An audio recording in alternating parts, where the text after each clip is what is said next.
لله الحمد لله نحمده ونستعينه ونستغفره ونؤمن به ونتوكل عليه ونعوذ بالله من شرور أنفسنا ومن سيئات أعمالنا من يهده الله فلا مضل له ومن يضلله فلا هادي له ونشهد أن لا إله إلا الله وحده لا شريك له ونشهد أن سيدنا ومولانا محمدا عبده ورسوله أرسله بالحق بشيرا ونذيرا وداعيا إلى الله بإذنه وسراجا منيرا أما بعد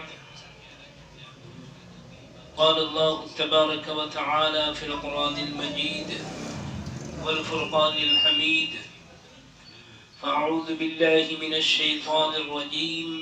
بسم الله الرحمن الرحيم اقرأ باسم ربك الذي خلق خلق الإنسان من علق اقرأ وربك الأكرم الذي علم بالقلم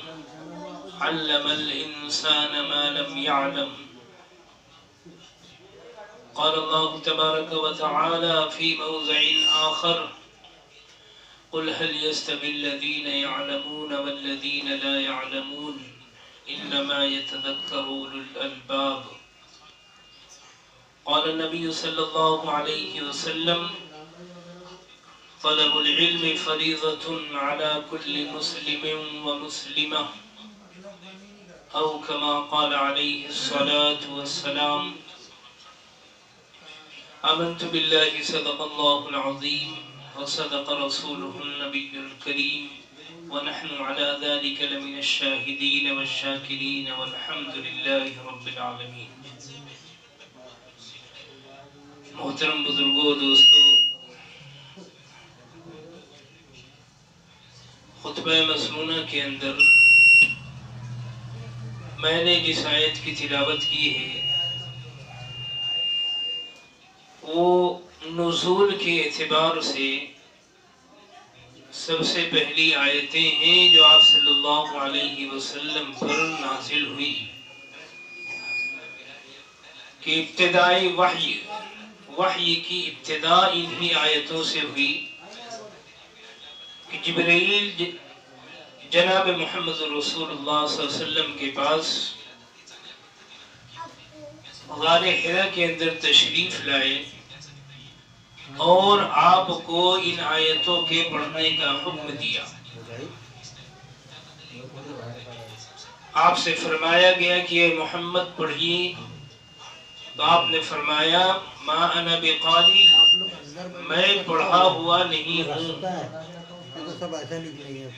پھر آپ نے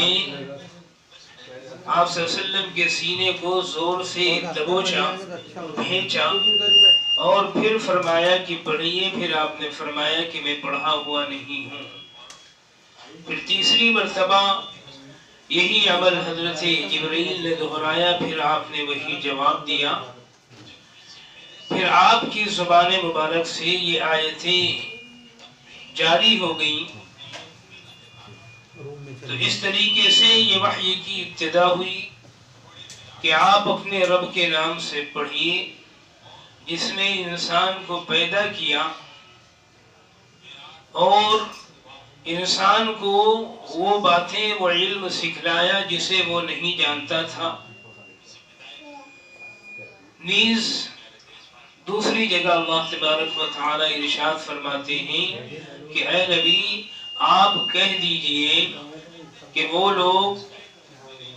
جو علم رکھتے ہیں اور وہ لوگ جو علم نہیں رکھتے یہ دونوں کبھی بھی برابر نہیں ہو سکتے. انما یتذکر اولو الالباب کہ عقل مند ہی نصیحت پکڑتے ہیں. جب سے یہ دنیا وجود میں آئی اور جب تک اس دنیا کا وجود قائم رہے گا بے شمار علم اس دنیا کے اندر آتے رہیں گے، پیدا ہوتے رہیں گے، لیکن حدیث شریف کے اندر اور قرآن کریم کے اندر جس علم کے حاصل کرنے پر فضیلتیں بیان کی گئی ہیں وہ محض اور محض صرف اور صرف علم دین کے اوپر ہے کہ آدمی اگر دین کا علم حاصل کرے گا تو اسے یہ فضیلتیں حاصل ہوگی، اور اگر علم دین کو چھوڑ کر دنیاوی تمام علوم کو حاصل کرے گا تو اس کے باوجود بھی وہ اس فضیلت کے ذرہ برابر کے اندر بھی داخل نہیں ہوگا۔ تو یہ دین کا علم اللہ تبارک و تعالی نے جسے عطا فرما دیا، یہ اس کا بڑا رحم ہے اور اس کا بڑا کرم ہے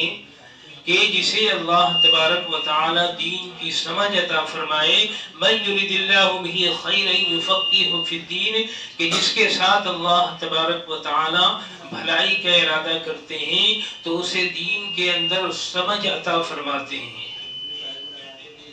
لیکن ہماری اور آپ کی قسم پرسی کہہ لیجئے کہ ہم نے جو اصل علم ہے اس علم کو بہت پیچھے ڈال دیا، اس علم کو بہت پیچھے ڈال دیا اور اس علم کے اوپر عمل نہیں کرتے، اور اپنے عمل سے یہ بات باور کرانے کی، ظاہر کرنے کی کوشش کرتے ہیں کہ اگر آدمی صرف دیندار بن کر رہ جاوے گا تو اس دنیا کے اندر اس کا گزارا مشکل ہو جاوے گا۔ تو میرے محترم بزرگوں و دوستو، یہ سوچنا ہماری اور آپ کی بے وقوفی ہے اور اعلیٰ درجے کی حماقت ہے کہ ہم دیکھتے ہیں کہ رزق کا ذمہ اللہ تبارک و تعالی نے اپنے اوپر لیا ہے، کہ آپ ایک بھی ایسی مثال نہیں پیش کر سکتے کہ علم دین حاصل کیا ہوا طالب علم یا علم دین حاصل کیا ہوا انسان اس نے کبھی کوئی ایسا قدم اٹھایا ہو کہ جو شریعت کی نگاہ میں برا ہو۔ مثلا دنیا والوں کا یہ اعتراض ہے کہ جب یہ علم دین پڑھ لیوے گا اور اسے کوئی ہنر نہیں آوے گا، اسے کوئی کام نہیں سکھلایا جاوے گا تو یہ اپنا رزق کس طریقے سے کماوے گا۔ تو میرے محترم بزرگوں و دوستو، رزق کا ذمہ اور رزق کا کفیل خود اللہ تبارک و تعالی ہے۔ ہمیں اور آپ کو اس کی فکر کرنے کی ضرورت نہیں ہے کہ اللہ تبارک و تعالی جب اپنے دشمنوں کو رزق دیتے ہیں تو میرے محترم بزرگوں و دوستو، یہ بات کیسے ہو سکتی ہے کہ اپنے دین کے کام کرنے والوں کو اللہ تبارک و تعالی رزق نہ دے۔ ہاں یہ تو ہو سکتا ہے کہ رزق کے اندر کمی ہو سکتی ہے، رزق تھوڑا مل سکتا ہے، فراخ دلی کے ساتھ اور فراغت کے ساتھ نہ ملے، یہ الگ چیز ہے، لیکن دین کے حامل کو اللہ تبارک و تعالی رزق نہ دے یا وہ فاقہ کشی پہ مجبور ہو جاوے، ایسی مثالیں کوئی بھی شخص پیش نہیں کر سکتا۔ آپ نے دیکھا ہوگا کہ جب کسی گھر کے اندر کوئی موذی جانور ہمیں پریشان کرتا ہے، اہلی جانور جو ہمارے گھروں میں ہمارے ساتھ رہتے ہیں، مثلا چوہا ہے، کہ جب وہ ہمارے گھروں کا نقصان کرتا ہے، ہمارے کپڑوں کو کاٹتا ہے اور دوسری دیگر اشیاء کو نقصان پہنچاتا ہے، تو ایسی صورت کے اندر ہم اور آپ اس چوہے کے پکڑنے کی ترکیبیں کیا کرتے ہیں۔ تو اس کو پکڑنے کے لیے کچھ پیسے بھی ہمیں خرچ کرنے پڑتے ہیں کہ ہم بازار سے جا کر کے چوہے کا پنجرا خرید کر لاتے ہیں اور اس کے بعد اس میں روٹی لٹکاتے ہیں اس طریقے پر کہ وہ اصلی گھی کے اندر شرابور ہوتی ہے، بھیگی ہوئی رہتی ہے، بھلے ہمیں ہی اصل گھی میسر ہو یا نہ ہو، لیکن ہم اس چوہے کو پکڑنے کے لیے کہ یہ ہمارا نقصان کر رہا ہے، ہمارے کپڑوں کو کاٹ رہا ہے، ہمارے سامانوں کو نقصان پہنچا رہا ہے، تو اس کو پکڑنے کے لیے ہم اصلی گھی لاتے ہیں اور اس روٹی کے ٹکڑے کو اس میں ڈبو کر کے اس میں ڈال دیتے ہیں۔ یہ کیوں کر رہے ہیں کہ کسی طریقے سے وہ جانور ہمارے پکڑ میں آ جاوے اور ہم اسے اس کے انجام تک پہنچا دیں۔ تو اصلی گھی کا لانا یہ اس بات کی علامت نہیں ہے کہ ہمیں اس جانور سے محبت ہے، بلکہ اس بات کی علامت ہے ہم اور آپ غصے میں ہوتے ہیں کہ جب اس نے اتنا نقصان کر دیا تو تھوڑا نقصان اور صحیح، لیکن جب وہ پکڑ میں آئے گا تو ہم اسے اس کے انجام تک پہنچا دیں گے۔ تو آدمی یہ محبت کی وجہ سے نہیں کر رہا، بلکہ اس کے دل میں اس جانور کے خلاف کچھ نہ کچھ عداوت ضرور ہے۔ اسی وجہ سے یہ تمام تام جھام وہ کر رہا ہے، اور اس کے برخلاف اب ہم جب دیکھیں گے کہ کوئی طوطا بازار میں بک رہا ہے تو جب ہم اسے اپنے گھر کے اندر لاتے ہیں تو ہماری خواہش یہ ہوتی ہے کہ یہ بولنے والا بن جاوے، تو اس کے بولنے کے لیے ہم اسے طرح طرح کی چیزیں کھلاتے ہیں اور تیکھی مرچی بھی اسے کھلاتے ہیں جو تیز ہوتی ہے کہ اس تیکھے پن کی وجہ سے وہ طوطا بولنے لگے۔ تو یہی مثال ہے ایک مومن کی اور ایک کافر کی۔ حدیث کے اندر بیان کی گئی ہے کہ اللہ تبارک و تعالی ظاہری طور پر اگر ہم یہ دیکھتے ہیں کہ کفار اچھے سے اچھے عیش و نعمت کے اندر ہے اور مسلمانوں کے اوپر ان نعمتوں کی بارش نہیں ہو رہی ہے، تو میرے محترم بزرگوں اور دوستوں گھبرانے کی ضرورت نہیں ہے کہ اللہ جب تک اس دنیا میں رکھے ایمان کے ساتھ سلامت رکھے، اور جب اس دنیا سے لے جاوے تو ایمان کے ساتھ ہمیں اس دنیا سے اللہ تبارک و تعالی ہمارا خاتمہ ایمان کے اوپر فرماوے۔ تو یہ مثال ہے ایک کافر کی اور ایک مومن کی کہ بظاہری طور پر مسلمان کو رزق کم دیا جا رہا ہے یا اللہ تبارک و تعالی تنگی میں رکھ رہے ہیں، تو اس کا مطلب یہ نہیں ہے کہ اللہ تبارک و تعالی مسلمانوں سے ناراض ہے، بلکہ محبت کی وجہ سے اللہ تبارک و تعالی مسلمانوں کے اوپر اور ایمان والوں کے اوپر آزمائشیں بھیجتے ہیں۔ آپ فرماتے ہیں وَلَنَبْلُوَنَّكُمْ بِشَيْءٍ مِّنَ الْخَوْفِ وَالْجُوعِ وَنَقْصٍ مِّنَ الْأَمْوَالِ وَالْأَنفُسِ وَالثَّمَرَاتِ وَبَشِّرِ الصَّابِرِينَ کہ ہم ضرور بالضرور آزماتے ہیں ایمان والوں کو ڈر دے کر کے، والجوع اور کبھی بھوکے رکھ کر کے بھی ہم ایمان والوں کو آزماتے ہیں، وَنَقْصٍ مِّنَ الْأَمْوَالِ اور بسا اوقات ایسا ہوتا ہے، کبھی ایسا ہوتا ہے کہ ہم مال میں کمی کر کے بھی آزماتے ہیں، وَالْأَنفُسِ وَالثَّمَرَاتِ اور بسا اوقات ہماری جانوں کے اوپر بھی اللہ تبارک و تعالی ہمیں آزماتے ہیں، اور بسا اوقات پھلوں کے اندر کمی کر کے بھی اللہ تبارک و تعالی مسلمانوں کو آزماتے ہیں۔ تو یہ تمام آزمائشیں مسلمانوں کے اوپر آتی ہیں، یہ بتلانے کے لیے، ہمارے ایمان کو پرکھنے کے لیے کہ ہم جب ہم نے اس بندے کو اچھی اچھی نعمتیں دی تھیں تو اس وقت یہ ہمارا شکر ادا کرتا تھا یا ہماری ناشکری کیا کرتا تھا۔ آج ہم جب اس سے یہ نعمتیں چھین لیں گے تو اس وقت دیکھیں گے کہ یہ بندہ اس وقت کیا عمل کرتا ہے، کیا ان نعمتوں کے چھن جانے کی وجہ سے اللہ تبارک و تعالی کو کوستا ہے یا اللہ تبارک و تعالی سے ناراض ہوتا ہے یا اللہ تبارک و تعالی کی طرف اور زیادہ رجوع ہوتا ہے۔ تو علماء نے لکھا ہے کہ اگر ایسے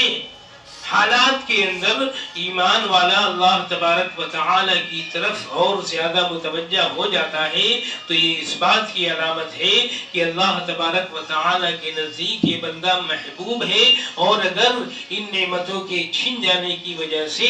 وہ اللہ تبارک و تعالی سے گلے اور شکوے کرنے لگتا ہے تو علماء کرام نے لکھا ہے کہ ایسا بندہ اللہ کا ناشکرہ بندہ ہے۔ تو یہ دین کا علم اللہ تبارک و تعالی ہر ایک کو عطا نہیں کرتے، بلکہ اللہ تبارک و تعالی جس سے محبت کرتے ہیں انہیں ہی یہ دین کا علم عطا کرتے ہیں۔ حضرت مولانا مفتی تقی عثمانی صاحب رحمۃ اللہ، حضرت مولانا مفتی تقی عثمانی صاحب فرماتے ہیں کہ میرا ایک مرتبہ بغداد کے سفر پر جانا ہوا، میں نے وہاں پر ایک عالم سے پوچھا کہ یہاں پر کوئی ایسے عالم رہتے ہیں جو پرانے طرز پر پڑھے ہوئے ہوں؟ تو انہوں نے فرمایا کہ یہاں پر حضرت جنید بغدادی رحمت اللہ علیہ کی مزار کے قریب ایک عالم دین موجود ہیں جنہوں نے پرانے طرز فکر سے پڑھا ہے، آپ وہاں چلے جائیے۔ اور بغداد وہ جگہ ہے،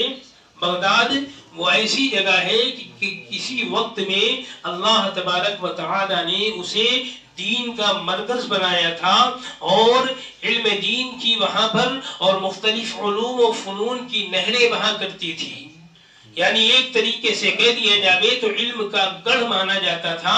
مولانا تقی عثمانی صاحب فرماتے ہیں کہ جب میں وہاں گیا تو میں نے دیکھا کہ وہاں پر بہت سارے لوگ علم دین تو حاصل کر رہے ہیں، لیکن اس کا طریقہ یہ ہے، مخلوط طریقہ تعلیم رائج ہے کہ ایک ہی کلاس کے اندر بچیاں بھی بیٹھی ہوئی ہیں اور ایک ہی کلاس کے اندر لڑکے بھی بیٹھے ہوئے ہیں، اور جب وہ اپنے مقالات لکھتے ہیں تو ایسی کتابوں کے نام حوالوں کے اندر درج کرتے ہیں کہ ہمیں بہت ساری کتابوں کے نام بھی معلوم نہیں ہوتے، لیکن وہ فرماتے ہیں کہ ایسا دین بھی اور ایسا علم بھی کس کام کا کہ جو آدمی کو راہ راست پر نہ لا سکے۔ وہ فرماتے ہیں کہ میں آگے چلا اور حضرت جنید بغدادی رحمت اللہ علیہ کے مزار کے قریب گیا تو میں نے ان عالم صاحب سے ملاقات کی۔ ماشاءاللہ انہوں نے پرانے طرز سے پڑھا تھا۔ میں نے انہیں اپنا نام بتلایا اور اپنا پتہ بتلایا، اور میرا تعارف ہونے کے بعد انہوں نے پوچھا کہ آپ کے مدرسے میں کن کن کتابوں کی تعلیم ہوتی ہے؟ تو میں نے درس نظامیہ کے اندر جو کتابیں ہمارے یہاں داخل درس تھی ان کا نام بتلایا، تو ان بزرگوں کی چیخ نکل گئی اور وہ رونے لگے اور وہ فرمانے لگے کہ کیا آپ کے یہاں آج بھی حقیقتاً ان کتابوں کی تعلیم ہوتی ہے؟ یہ وہ کتابیں ہیں جو اللہ والے پیدا کیا کرتی تھی۔ آج ان کتابوں کے نام سنے ہوئے میں جب سے یہاں رہ رہا ہوں ان کتابوں کو میں نے دیکھا نہیں، نام سنے ہوئے زمانے گزر گئے، لیکن ان کتابوں کا تذکرہ میرے سامنے نہیں آیا۔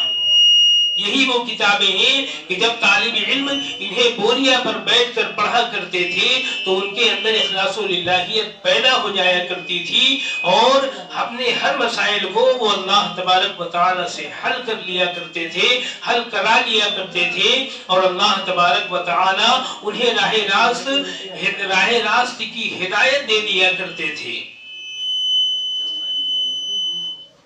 آپ فرماتے ہیں کہ وہ بزرگ رونے لگے یہ کہنے کے بعد، اور انہوں نے مجھ سے ایک بات کہی کہ جب آپ اپنے ملک میں جائیں، یعنی پاکستان جب یہاں سے واپس تشریف لے جائیں تو مسلمانوں سے یہ بات کہہ دینا، اپنے ملک والوں سے یہ بات کہہ دینا کہ اے مسلمانوں، ہر چیز کو گوارا اور برداشت کر لینا، لیکن اس بات کو کبھی گوارا اور برداشت مت کرنا کہ ہمارے بیچ سے دین کا علم ہٹ جاوے، یا ہمارے بیچ سے مدارس کا خاتمہ ہو جاوے، یا ہمارے بیچ سے مدرسوں کو مٹا دیا جاوے۔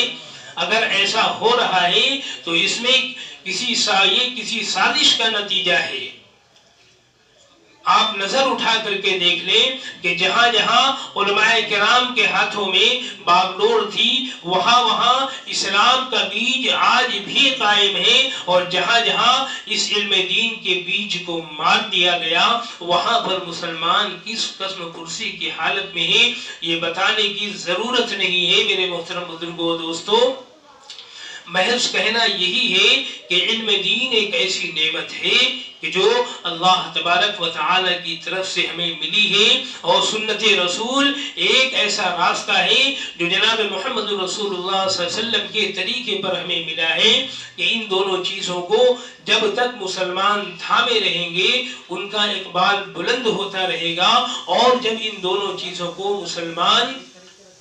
چھوڑ دیویں گے اور پسے پشت ڈال دیویں گے، ان پر عمل کرنا چھوڑ دیں گے، تو ایسی صورت کے اندر مسلمانوں کی حالت بد سے بدتر ہوتی چلی جائے گی۔ اور یہ وہ زمانہ ہے جس زمانے کے اندر ہم جی رہے ہیں، ہم دیکھ سکتے ہیں کہ کس طریقے سے دین کو طنز کا نشانہ بنایا جا رہا ہے، اور طرح طرح سے اس دین کے اوپر اعتراضات اٹھائے جا رہے ہیں کہ قرآن کے اندر فلاں آیتیں ایسی ہیں کہ جو قتال کا حکم دیتی ہے، مارنے اور کاٹنے کا حکم دیتی ہے، ان آیتوں کو نکال دیا جاوے۔ یہ اسلام کے معترضین جو اسلام پر اعتراضات کرنے والے ہیں ان کی طرف سے یہ آواز بلند کی جا رہی ہے۔ لیکن میرے محترم بزرگوں دوستوں، ایک مسلمان کا یہ عقیدہ ہے کہ قرآن کریم کامل اللہ تبارک و تعالی نے اتارا ہے، اور قیامت تک اس کی حفاظت کی ذمہ داری اللہ تبارک و تعالی نے لی ہے۔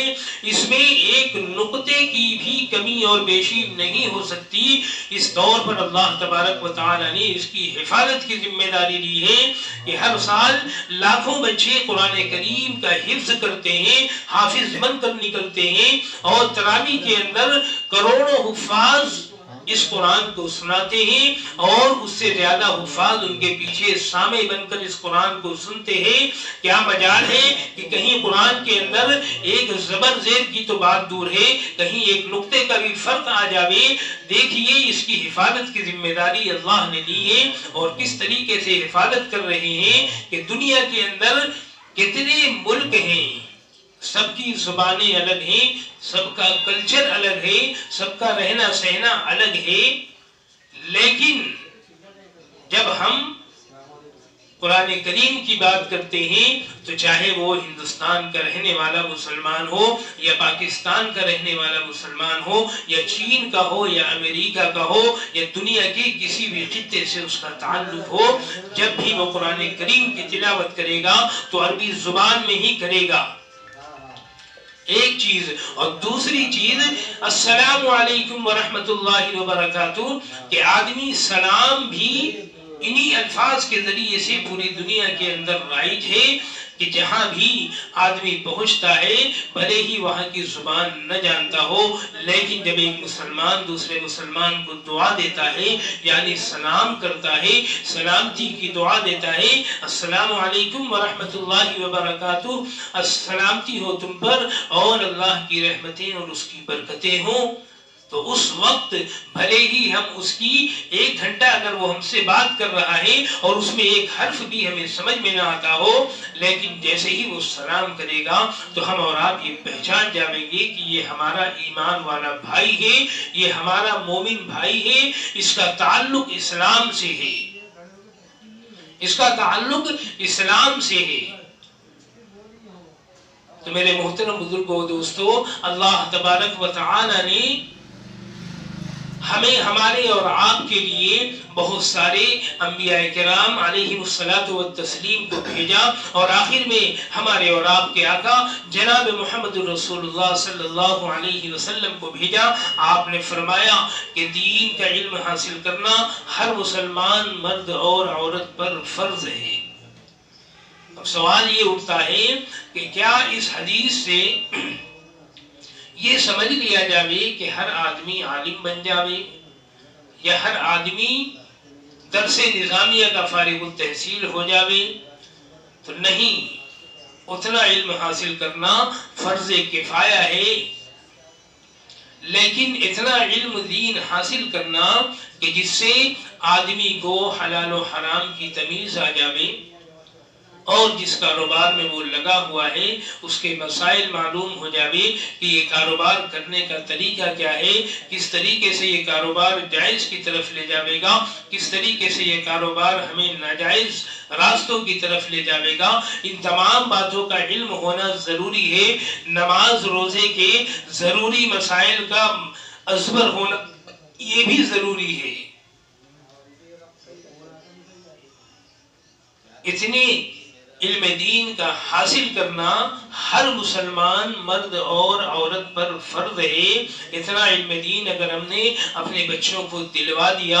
اور اس کے بعد انہیں دوسری تعلیم میں لگا دیا اور ان کی تربیت کر دی اور اس کے بعد دوسری لائن میں بھیج دیا، تو اللہ تبارک و تعالی کی ذات کریمی سے یہ امید ہے کہ وہ بچہ کبھی بھی صراط مستقیم سے نہیں ہٹے گا اور صراط مستقیم پر ہی اللہ تبارک و تعالی اسے چلاویں گے۔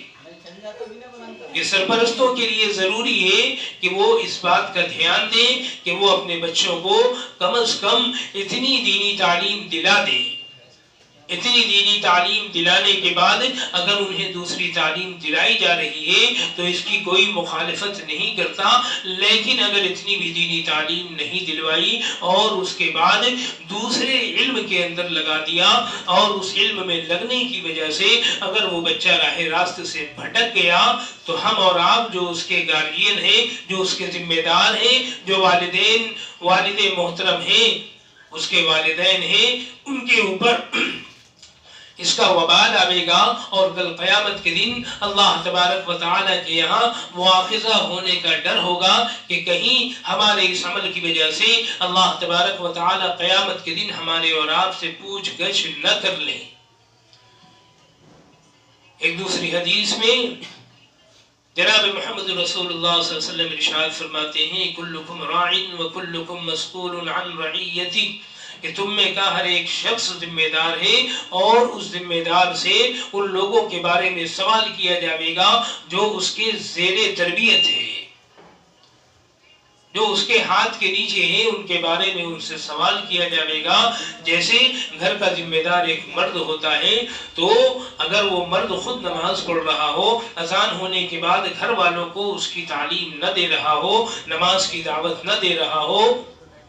اور صرف یہ سمجھ رہا ہو کہ میں نے نماز پڑھ لی اور یہ کافی ہو جاوے گا، تو میرے محترم بزرگوں دوستو، ہم اور آپ بہت بڑے دھوکے کے اندر ہیں کہ ایسے شخص کے متعلق حدیث میں کھلی وعید وارد ہوئی ہے کہ ایسے شخص کو اللہ تبارک و تعالی ایسے شخص کی گرفت فرماویں گے اور اسے جہنم کے اندر داخل فرما دیں گے۔ ہم نماز پڑھ رہے ہیں، ہمارے بچے اور اہل و عیال نماز نہیں پڑھ رہے ہیں، اگر وہ بالغ ہیں تو ایسی صورت کے اندر ہمارے اور آپ کے اوپر بھی یہ ذمہ داری بنتی ہے کہ ہم انہیں بھی نماز پڑھانے کی کوشش کریں اور ان سے بھی اس بات کی امید اور توقع رکھیں کہ وہ بھی دین کے اوپر چلنے والے بن جاویں، تو انشاءاللہ العزیز اللہ تبارک و تعالی ہماری اور آپ کی نیا کو پار لگا دیں گے اور جنت الفردوس کے اندر اعلیٰ مقام عطا فرمائیں گے۔ اور اگر ہم نے ان تمام چیزوں کو پیچھے چھوڑ دیا تو اللہ تبارک و تعالیٰ کے ہاں مواخذے کا ڈر ہے۔ اللہ تبارک و تعالیٰ مجھے بھی اور آپ تمامی حضرات کو بھی اس بات کی توفیق دے کہ ہم خود بھی دین کے اوپر چلنے والے بنے اور اپنے اہل و عیال کو، اپنے پڑوسیوں کو، اپنے خاندان والوں کو بھی اس کی طرف ترغیب اور رغبت دلائے۔ اللہ تبارک و تعالیٰ مجھے اور آپ کو کہی ہوئے سنی ہوئی باتوں پر عمل کرنے کی توفیق عطا فرمائے۔ وآخر دعوانا الحمدللہ رب العالمین۔